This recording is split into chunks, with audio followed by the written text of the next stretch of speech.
பிருத்திவிராஜ் சுகுமாரன் அவருடைய நடிப்பில் ஒரு மலையாள திரைப்படமாக இப்போது தேட்டரில் ரிலீஸ் ஆயிருக்க ஐ நோபடி படத்தினுடைய விமர்சனம் தான் பார்க்க போகிறோம். வணக்கம் மக்கள், welcome to FDFS with Mohi. So I nobody இன்னைக்கு வந்து மலையாளத்தில் ரிலீஸ் ஆகுது.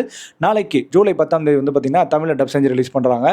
ஸோ இந்த படம் எப்படி ஒர்க் அவுட் ஆயிருக்குன்றது நம்ம டீட்டெயிலாக ரிவியூவில் பார்க்க போகிறோம். ஸோ படம் எப்படி கொடுத்தது, ஒர்த்தா இல்லையான்றது நான் டீட்டெயிலாக சொல்ல விரும்புகிறேன். ஸோ ரிவ்யூக்கு போகிறதுக்கு முன்னாடி ரிவ்யூ ஆனது உங்களுக்கு பிடிச்சிருந்தா கண்டிப்பாக மறக்காமல் லைக் பண்ணுங்கள், கமெண்ட் பண்ணுங்கள், ஷேர் பண்ணுங்கள், சேனலை சப்ஸ்கிரைப் பண்ண மறந்துடாதீங்க. வாங்க நம்ம ரிவ்யூக்கு போகலாம். ஐ நோபடி இந்த படத்தினுடைய கதை சுருக்கம் என்ன அப்படின்னு கேட்டிங்கன்னா, பிருத்திவிராஜ் ஒரு பேங்க்குக்கு போகிறாரு. அங்கே வந்து பார்த்தீங்கன்னா சில திருடர்கள் வந்து அவரை ஹைஜாக்கும் பண்ணிட்டு பணத்தையும் கொள்ளடிச்சிட்டு போகிறாங்க. திடீர்னு ஒரு கொஞ்சம் தூரம் கழிச்சு நடு ரோட்டில் பிருத்திவிராஜ் விட்டு போகிறாங்க. ஆனால் பிருத்திவிராஜ் வந்து ஃபைட்டு போட்டு அப்படின்னு சமாளித்து அந்த இடத்துல ஒரு ஆக்சிடென்ட் ஆயிடுது. அதனால் அந்த திருடர்கள் வந்து இறந்துடுறாங்க.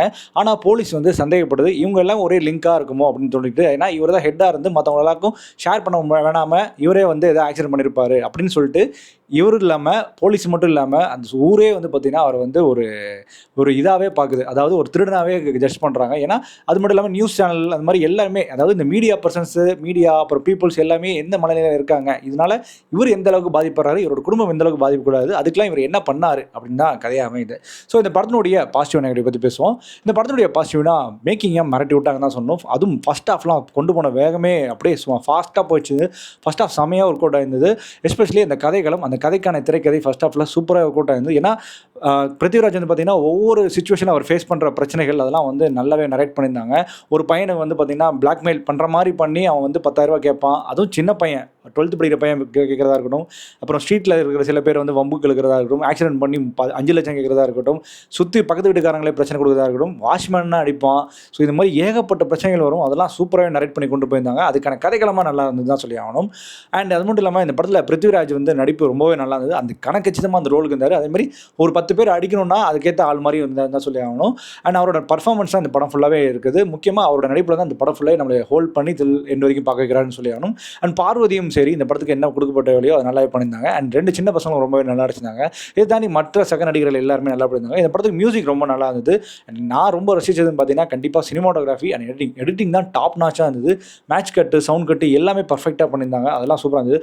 ஆக்சுவலி ஸ்பீக்கிங் மேக்கிங்காக ப்ரில்லியண்டாக இருந்தது. எஸ்பெஷலி அந்த வே ஆஃப் ப்ரொடக்ஷன் ஒர்க்காக இருக்கட்டும், அதெல்லாம் சூப்பராக பண்ணியிருந்தாங்கன்னு தான் சொல்லி ஆகணும். பட் இந்த கதைக்களம் அப்படின்னு பார்த்தீங்கன்னா நோபடி அப்படின்றது தான். அதாவது நோபடினா நானும் உங்களை மாதிரி ஒரு ஆள் தான், என்னையை வந்து யாருன்னா பெருசாக கண்டுக்க வேணாம் அப்படின்ற மாதிரியான கதைக்களம். அதாவது ஒரு மனுஷனாக இருக்க ஒன்றும் ஒரு சின்ன தப்பான ஒரு விஷயம் ஜட்ஜ்மெண்டல் இன்னும் வரவே இல்லை, யாருமே அதுக்கு நீதி கொடுக்கவே இல்லை. அதுக்குள்ளேயும் ஒருத்தன் வந்து தப்பு தான் சொல்லிட்டு இந்த மீடியா பர்சன்ஸும் இந்த மக்களும் எப்படி இந்த அளவுக்கு சொசைட்டியை பார்க்குறாங்க அப்படின்ற கதைக்களத்தை கடைசியாக முடிச்ச விதம் ரொம்பவே நல்லா இருந்தது. அதுக்கான ஜட்ஜ்மெண்ட்டும் நல்லா இருந்தது தான் சொல்லி ஆகணும். அதுக்கான நரேட்டிவான ஸ்க்ரீன் பிளேயும் சில இது நல்லா கொண்டு போயிருந்தாங்க. ஆனால் இந்த படத்தில் பிரச்சனை எங்கேருந்து ஆரம்பிக்குது பார்த்தீங்கன்னா செகண்ட் ஹாஃப்ல தான்.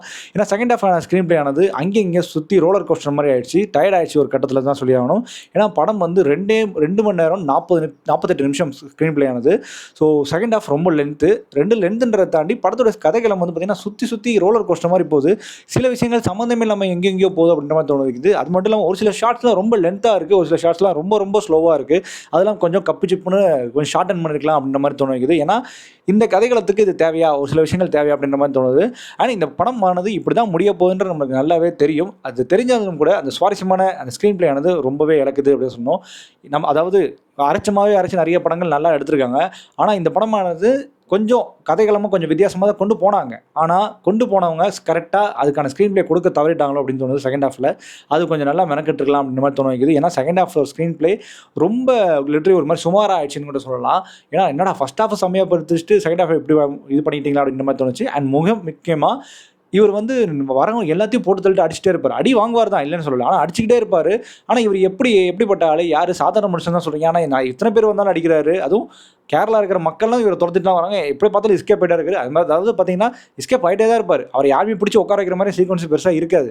ஸோ அதெல்லாம் கொஞ்சம் நண்பகத்தன்மையான ஸ்க்ரீன் பிளேயும் அந்த படத்தோடைய செகண்ட் ஹாஃபில் இல்லையோ அப்படின்னு தோண வைக்குது. மற்றபடி இந்த படத்தை பார்க்கலாமா வேணாமா, இல்லை கண்டிப்பாக பார்த்தே தருமா அப்படின்னு கேட்டிங்கன்னா என்னை பொறுத்த வரைக்கும் இந்த படமானது ஒரு ஓகே ரகம். அட்லீஸ்ட் சூப்பரான ஃபர்ஸ்ட் ஹாஃப், ஒரு சுமாரான செகண்ட் ஹாஃப் அப்படின்னு சொல்லலாம். ஸோ இந்த படமானது இப்போ தியேட்டர்ஸில் அவைலபிளாக இருக்குது. பார்த்தவங்க எப்படி மறக்காமல் கமெண்ட் பண்ணுங்கள். மூவி ரிவ்யூஸ் அண்ட் ரெக்கமெண்டேஷனுக்கு சேனல் மறக்காமல் ஃபாலோ பண்ணிக்கோங்க.